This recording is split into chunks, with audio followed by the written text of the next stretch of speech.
श्रावण मास महात्म्य 23वां अध्याय। कृष्ण जन्माष्टमी व्रत का वर्णन। ईश्वर बोले, हे सनत कुमार, श्रावण मास में कृष्ण पक्ष की अष्टमी को वृक्ष के चंद्रमा की अर्धरात्रि में इस प्रकार के शुभ योग में देवकी ने वासुदेव श्री कृष्ण को जन्म दिया। भारत के पश्चिमी प्रदेशों में युगदी तिथि के अनुसार मास का नामकरण होता है। अंततः श्रावण कृष्ण अष्टमी को भाद्रपद अष्टमी समझना चाहिए। सूर्य के सिंह राशि में प्रवेश करने पर इस श्रेष्ठ महोत्सव को करना चाहिए। सप्तमी के दिन अल्प आहार करें। इस दिन दंत दावन करके उपवास के नियम का पालन करें और जितेंद्रिय होकर रात में शयन करें। जो मनुष्य केवल उपवास के द्वारा कृष्ण जन्माष्टमी का दिन व्यतीत करता है, वह 7 जन्मों में किए गए पापों से मुक्त हो जाता है, इसमें संदेह नहीं है।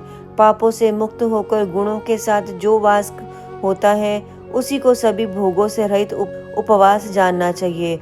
अष्टमी के दिन नदी आदि के निर्मल जल में तिलों से स्नान करके किसी उत्तम स्थान में देवकी का सुंदर सूती ग्रह बनाना चाहिए, जो अनेक वर्णों के वस्त्रों, कलशों, फलों, पुष्पों तथा दीपों से सुशोभित हो और चंदन तथा अरुण से सुशोभित हो।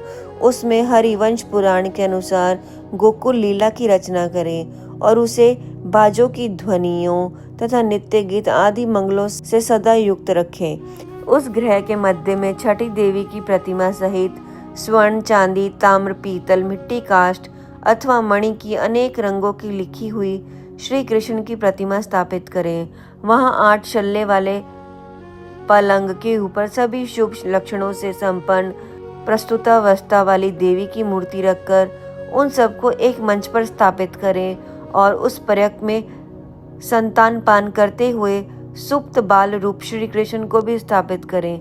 उस सूतिका ग्रह में एक स्थान पर कन्या को जन्म दी हुई यशोदा को भी कृष्ण के समीप लिखें। साथ ही साथ हाथ जोड़े हुए देवताओं, यक्षों, विधाधाराओं तथा अन्य देव योनियों को भी लिखें और वहीं पे खड़ंग तथा ढाल धारण करके खड़े हुए वासुदेव को भी लिखें। इस प्रकार कश्यप के रूप में अवतीर्ण वासुदेव जी, आदित्य स्वरूपा देवी की शेषनाग के अवतार बलराम, अदिति की भी अंश से प्रादुम्ब यशोदा, दक्ष प्रजापति के अवतार नंद, ब्रह्मा के अवतार गंगाचार्य, सभी अप्सराओं के रूप में प्रकट गोपिका वृंद, देवताओं के रूप में जन्म लेने वाले गोपगण, काल नेमी स्वरूप कंस, उस कंस के द्वारा वज्र में भरे हुए रक्षासुर, वत्नासुर, कुवर्णपिंड, केशी आदि असुर, हाथों में शस्त्र लिए हुए दानव तथा यमुना दह में स्थित कालिया नाग, इन सबको भी वहां चित्रित करना चाहिए। इस प्रकार पहले इन्हें बनाकर श्री कृष्ण ने जो कुछ भी लीलाएं की हैं, उन्हीं के अंकित करके भक्ति परायण होकर प्रयत्न पूर्वक 16 उपचारों से देवकी के इस मंत्र के द्वारा उनकी पूजा करनी चाहिए।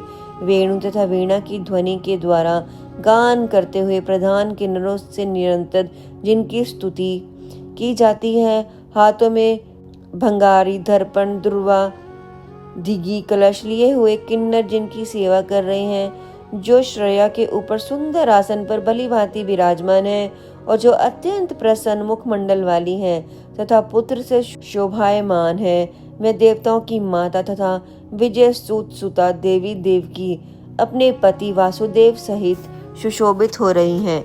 उसके बाद विधि जानने वाले मनुष्य को चाहिए कि आदि में प्रणव तथा अंत में नमः से युक्त करके अलग अलग सभी के नामों का उच्चारण करके सभी पापों से मुक्ति के लिए देवकी, वासुदेव, बलदेव, नंद तथा यशोदा की पृथक पृथक पूजा करनी चाहिए।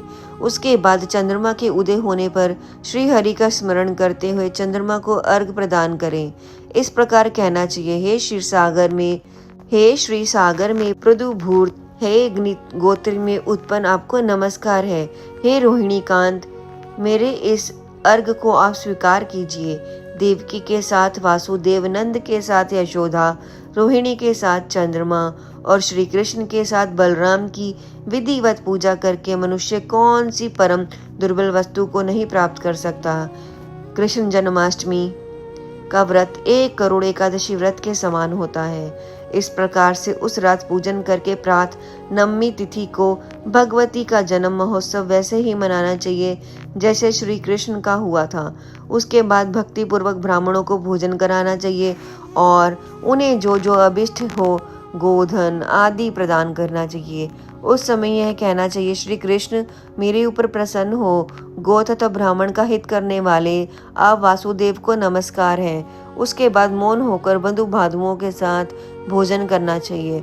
इस प्रकार जो प्रत्येक वर्ष विधान पूर्वक कृष्ण तथा भगवती का जन्म महोत्सव मनाता है, मैं यशोक्त फल प्राप्त करता है। उसे पुत्र संतान आरोग्य तथा अतुल सौभाग्य प्राप्त होता है। वह इस लोक में धार्मिक बुद्धि वाला होकर मृत्यु के बाद वैकुंठ लोक को जाता है। हे सनत कुमार, अब इसके उद्यापन का वर्णन करूंगा। इसे कई पुण्य दिन में विधि पूर्वक करें। इस दिन पूर्व एक बार भोजन करें और रात में हृदय में विष्णु का स्मरण करते हुए शयन करें।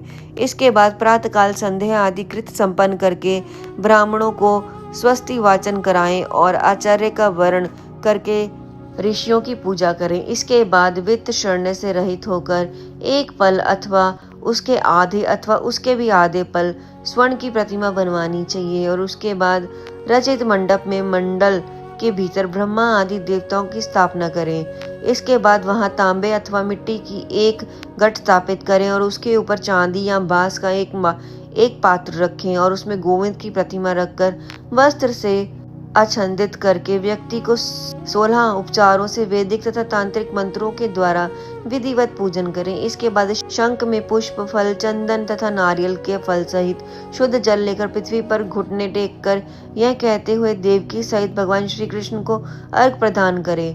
कंस के वध के लिए, पृथ्वी का भार उतारने के लिए, कौरवों के विनाश के लिए तथा दैत्यों का संहार करने के लिए आपने अवतार लिया। हे हरि, मेरे द्वारा प्रदत्त इस अर्घ को आप देवकी सहित ग्रहण कीजिए। इसके बाद बुद्धिमान मनुष्य को चाहिए कि चंद्रमा को पूर्व वक्त विधि से अर्घ प्रदान करें, पुनः भगवान से प्रार्थना करें, हे जगन्नाथ, हे देव की पुत्र, हे प्रभु, हे वासुपुत्र, हे अनंत, आपको नमस्कार है, भव सागर से मेरी रक्षा कीजिए। इस प्रकार देवेश्वर से प्रार्थना करके रात्रि में जागरण करना चाहिए और पुनः प्रातःकाल शुद्ध जल में स्नान करके जनार्दन का पूजन खीर तिल और घृत से मूल मंत्र के द्वारा भक्ति पूर्वक 108 आहुति पुरुष सूक्त से हवन करें और पुनः इंद्र व विष्णुवे चक्र में इस मंत्र से केवल घृत घी की आहुति देनी चाहिए और पूर्ण आहुति देकर तथा होम शेष संपन्न करने के अनंतर आभूषण तथा वस्त्र आदि से आचार्य की पूजा करनी चाहिए।